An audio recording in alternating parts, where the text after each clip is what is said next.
It's not about that. It's about, because in one-on-one communication, you're not going to be perfect.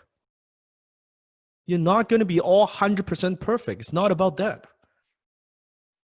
Right? I have people like fucking people with like professors and all that. They read my page or they read my book and they, Mr. Dan Locke, they sent me a long fucking email, right? I see some grammatical errors from your sales page or from your website.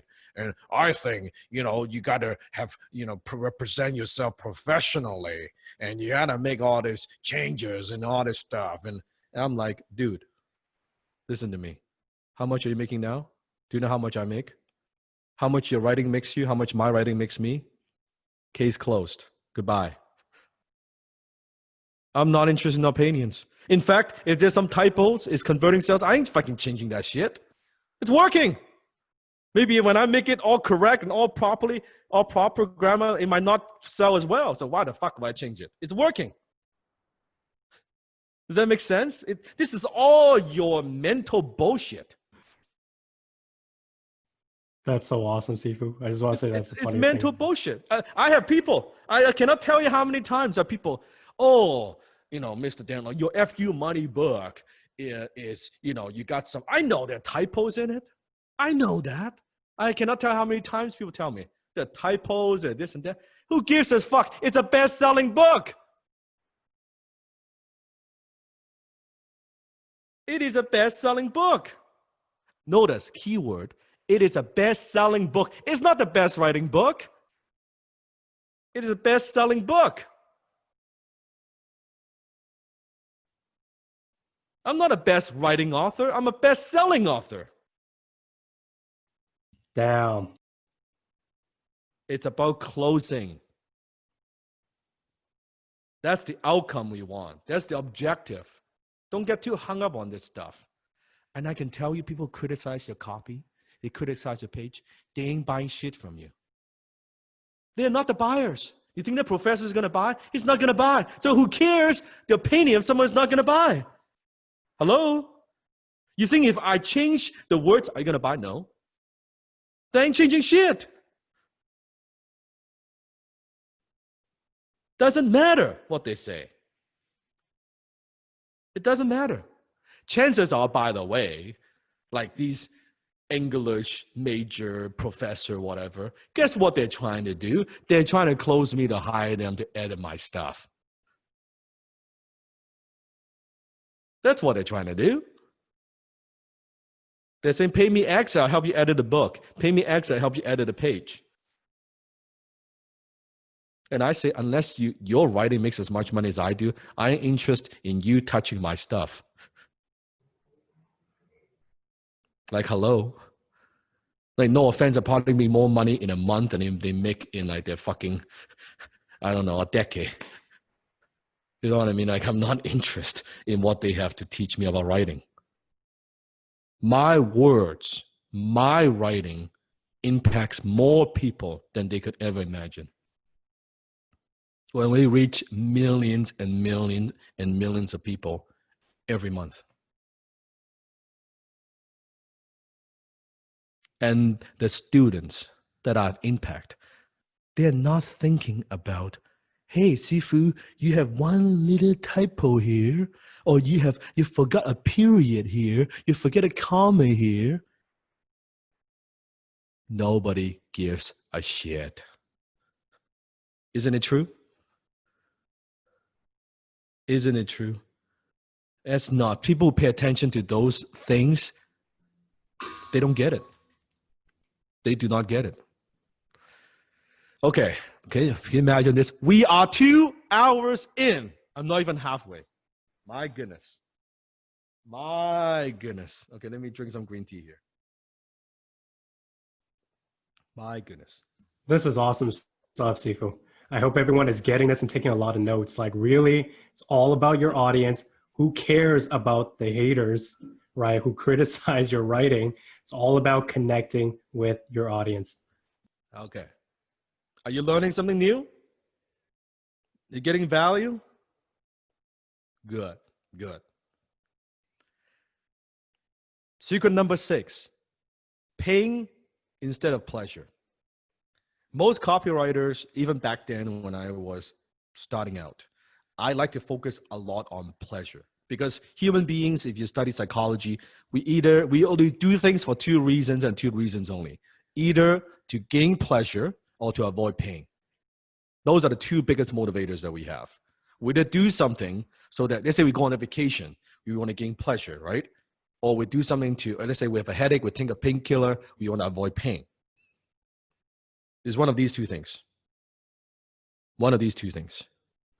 And human beings, take a guess, which one is a more powerful motivator? Tell me. Pain.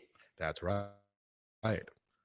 Human beings, we will do more to avoid pain compared to gaining pleasure. It's nice, we want to gain pleasure, but giving a choice, not all the time, but most of the time, it's pain. It is pain. So I want you to think about even what motivates you to take action.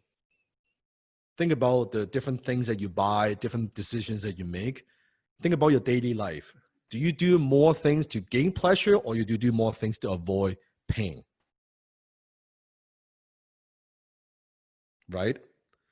So when we are writing copy, I want you to think about people don't buy their way into something, they buy their way out of something. This is very, very important. That's profound. I want to let that sink in a bit, because you might not be getting this yet. I'll say that one more time. People don't buy their way into something, they buy their way out of something. They want to buy something to get out of the situation that they are in. They want to buy something to get out of the situation that they are in. It's to avoid, exactly, right, Samantha? Out of the 9-to-5 job. Out of something. Out of something. And I want you to think about the people you know, think about the people in your life. Most of your friends, family, relatives around you. Do most people that you know personally talk about their goals and dreams, or are they complaining about the problems that they have? There you go.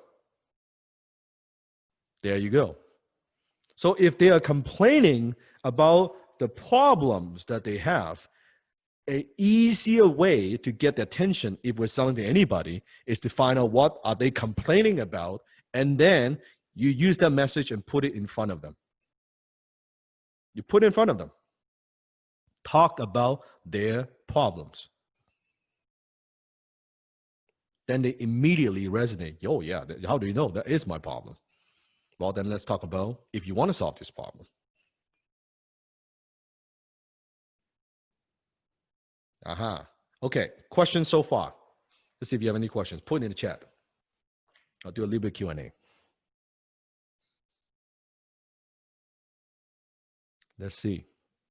We'll take a couple questions, then we'll keep going. I'll keep my eyes out for any good questions.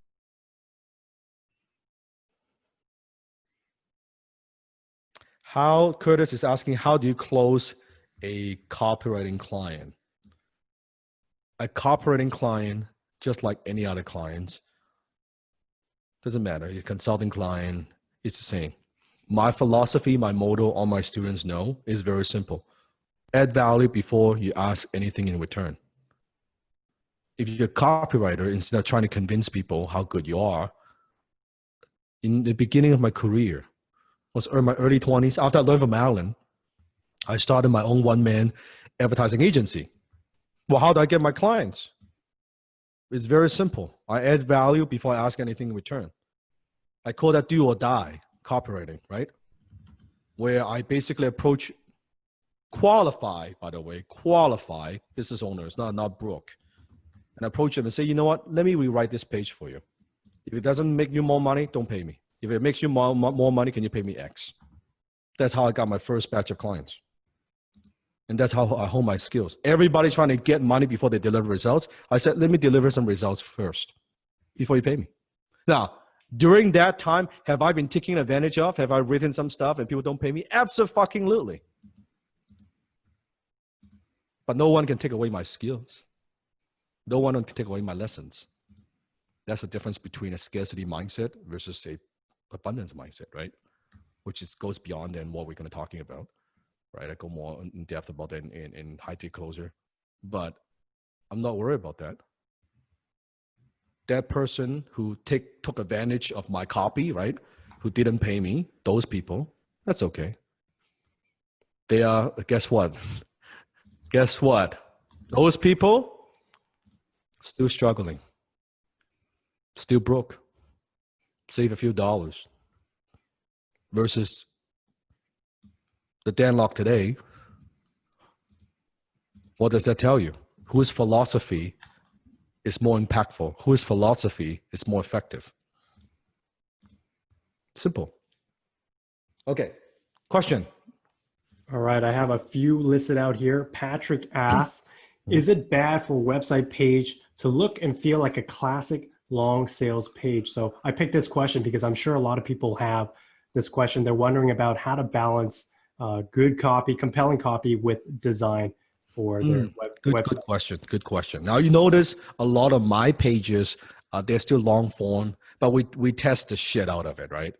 So a lot of this depends on your niche, depends on who you're communicating to. Some cases you might have to break down the pages. Let's say you have a long sales page. Hypothetically, it's 10 pages. You might want to break into 4 or 5 tabs, and people can go through that when they're clicking and they go through one page to another. Depends on industry, depends on who you sell. That might be more effective, but you need to test it because nobody knows. I won't know, you won't know until you test it. Just have a long page and then have a short page. But one thing doesn't change is, write this down, the more you tell, the more you sell. The more you tell, the more you sell. If I have to bet, looking at most people's copy, you're not telling enough, you're not explaining enough, you're not selling enough.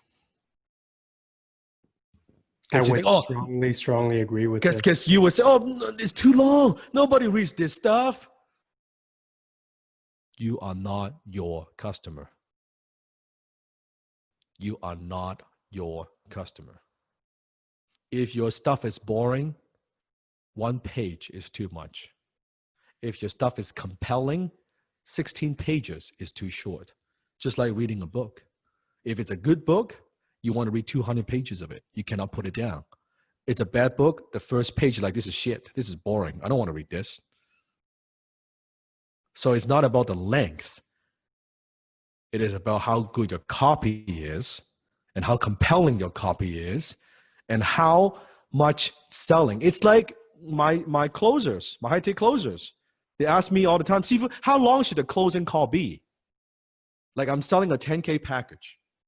Should it be like 30 minutes or 40 minutes or 20 minutes or is it 50 minutes? As long as it takes to close the fucking sale. Hello? As long as it takes to close. If it takes you 65 minutes, it's 65 minutes. If it takes you 80 minutes, it's 80 minutes. Who gives a shit? If you can get it done in 20 minutes, good for you.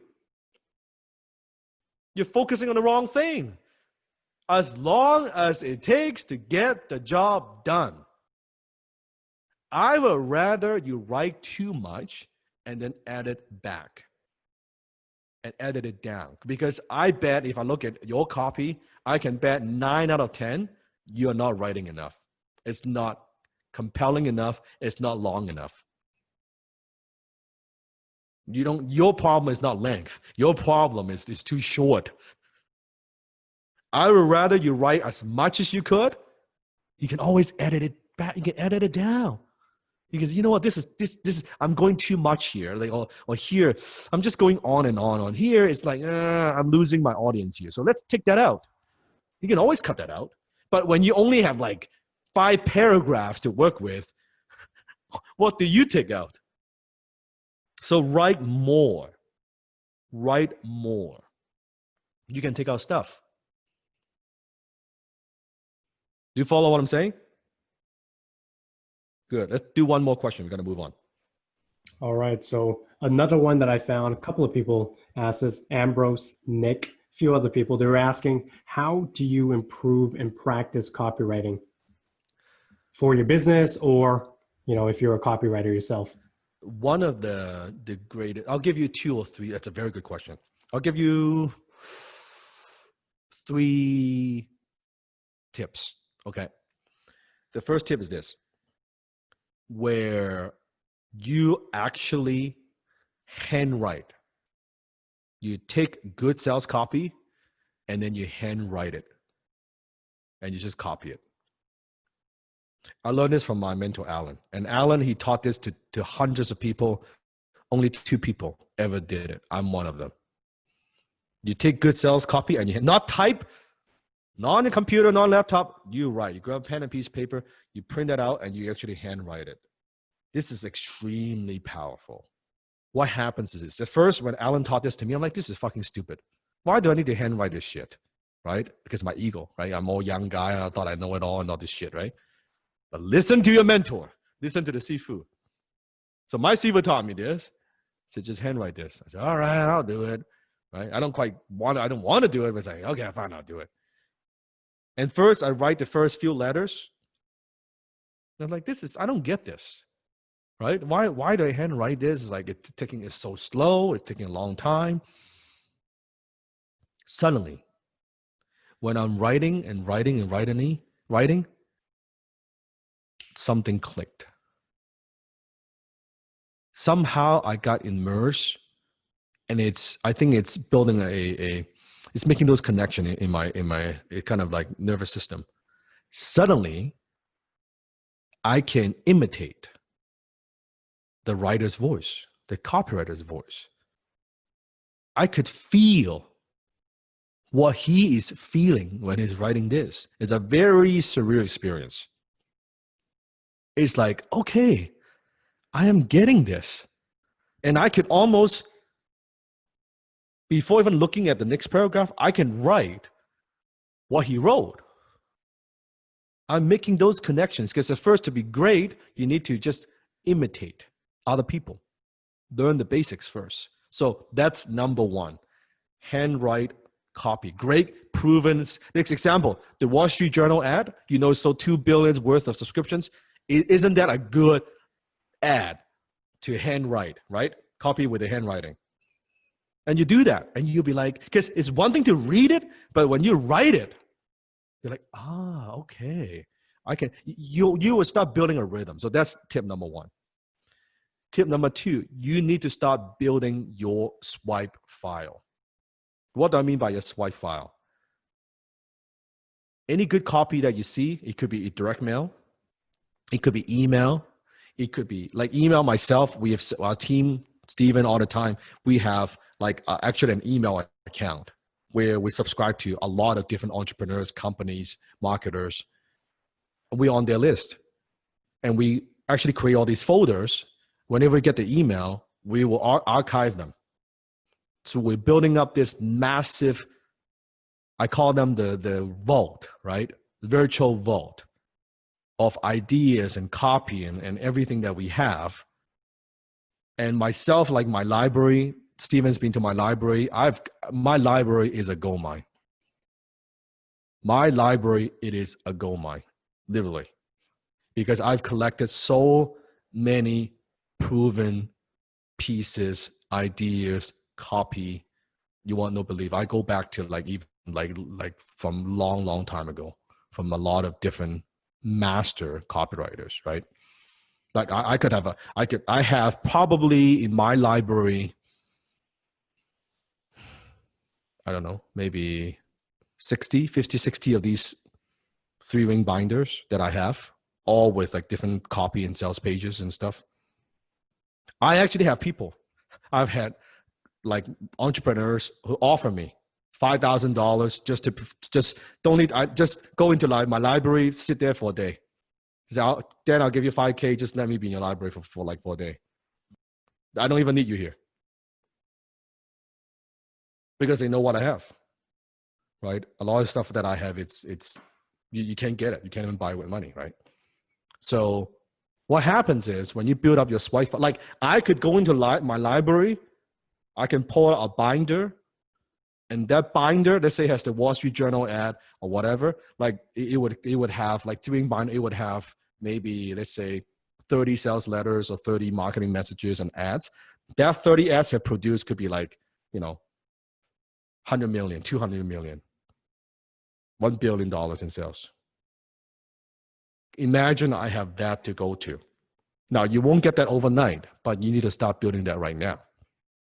You need to start building that right now, right? So start building your own swipe file. Tip number 3, you need to learn how to piece different things together before. When I need to write copy, I do not stare in front of a blank computer and write. That is the dumbest thing you can do. Amateurs, write this down. Amateurs copy, professionals steal. Amateurs copy, professionals steal. So when I need to write something, let's say I need a guarantee for this particular offer. I don't fucking sit down there and just like try to come up with a guarantee. That's dumb. I just go to my library and say, hey, there are 50 ways I can do this guarantee. So, you've heard of let's say the 30-day money back guarantee, right? Haven't heard of the 30-day money back guarantee. You've seen that before, right? Yeah. Like I could say, okay, you have the 30-day, you have the 60-day, you have 90-day, you have the double your money back guarantee, you have the triple guarantee, you could have the doc-aided guarantee, you can have guarantee, give your money back, but you can keep the bonuses guarantee. I could go on and on and on, right? I have this archive of like so many different kinds of guarantee. I go in there, boom, okay, modify a few words, done. What's next? Right? You have so many, but versus, what kind of guarantee could I do? Because you don't know enough yet, right? You don't know enough yet. And that's the thing where you have, like, I get my copywriting skill because, of course, I learned from my mentor, Alan, my Sifu. That's where I learned it from because he could critique my stuff. So ideally, you have someone critiquing your stuff, someone looking over your stuff with experience. That's how I teach Ad. That's how I teach Steven, right? Steven would write something, I would take a look, and I would say, that's not good. Or actually, maybe Steven explain a little bit of that process. That might be helpful to the DoD family. Absolutely. So I do want to just point one thing out. I know that some people take things very literally. When Sifu says, great artists steal, we're not supposed to steal. Of course, like we have to be very careful with that. We take what Sifu is really saying is we just swipe the big ideas. Right? Yeah, you're not okay. There's a big difference because that's a philosophy, not a tactic. Because sometimes students, especially my new students, you take it so literally. Out of context. Out of context. That's plagiarism. That's illegal. Yes. But you can take ideas, you can take concepts, right? You can take those ideas, okay, I could do that and I can modify it. That's what I'm talking about. It's really what it is. It's just modeling success. It's like if you see somebody at the gym with a six-pack, you're going to do what they do, right? Same thing in your business. If you see somebody with a successful marketing campaign, copywriting campaign, advertising, you model it. Yeah. It's pretty straightforward, right? Yeah. Like pretend if I'm going to sell a financial newsletter or subscription like Wall Street Journal, wouldn't it make sense to go back to, hey, this is an ad that's produced $2 fucking billion, right? Maybe I could use that.